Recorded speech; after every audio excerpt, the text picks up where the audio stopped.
তৃতীয় দিনের মতো মোহাম্মদপুরের ৭ মসজিদ হাউজিং এলাকায় রামচন্দ্রপুর খালের খনন কাজ শুরু করেছে ঢাকা উত্তর সিটি কর্পোরেশন। একই দিনে সাদিক এগ্রোর খামারের অবৈধ বাকি জায়গাও উচ্ছেদ করেছে ঢাকা উত্তর সিটি কর্পোরেশন।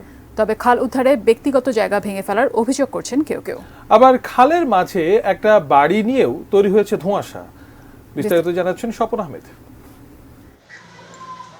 সকাল 10:30টায় তৃতীয় দিনের মতো মোহাম্মদপুরের ৭ মসজিদ হাউজিং এলাকায় রামচন্দ্রপুর খালের দখল করা অংশ খনন কাজ শুরু হবার কথা থাকলেও বৃষ্টির বাধায় তা শুরু হয় বেলা 11:30টার পর।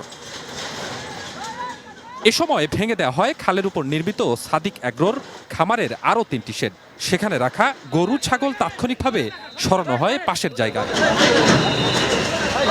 এদিকে উচ্ছেদ অভিযানে ক্ষমতাসীন লোকদের বাড়ি ভাঙা হচ্ছে না বলে অভিযোগ করেছেন স্থানীয় মানুষ। তাদের দাবি, খালের ভেতরে না পড়লেও অনেকের ব্যক্তিগত বাড়িঘর উচ্ছেদ করছে সিটি কর্পোরেশন।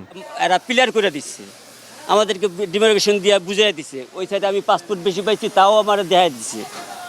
তাহলে আমরা তো এটাই মনে করছি যে আমাদেরকে এটা ক্লিয়ার। খাল যেটা সে খাল নিয়ে যাও, খালে কোনো কিন্তু স্বাগত জানানো হ্যাঁ এটা উচিত, কিন্তু বাট আপনার ওই মালিকানা যে আছে যারা মালিক তাদের জন্য কোনো ক্ষতি না হয়। পিলার আছে যেখানে ডিসি দেখি এই যে ডিসি এরা এখান থেকে 30 ফিট যাইতেছে ভিতরে, এগুলো তো পাবলিক ল্যান্ড।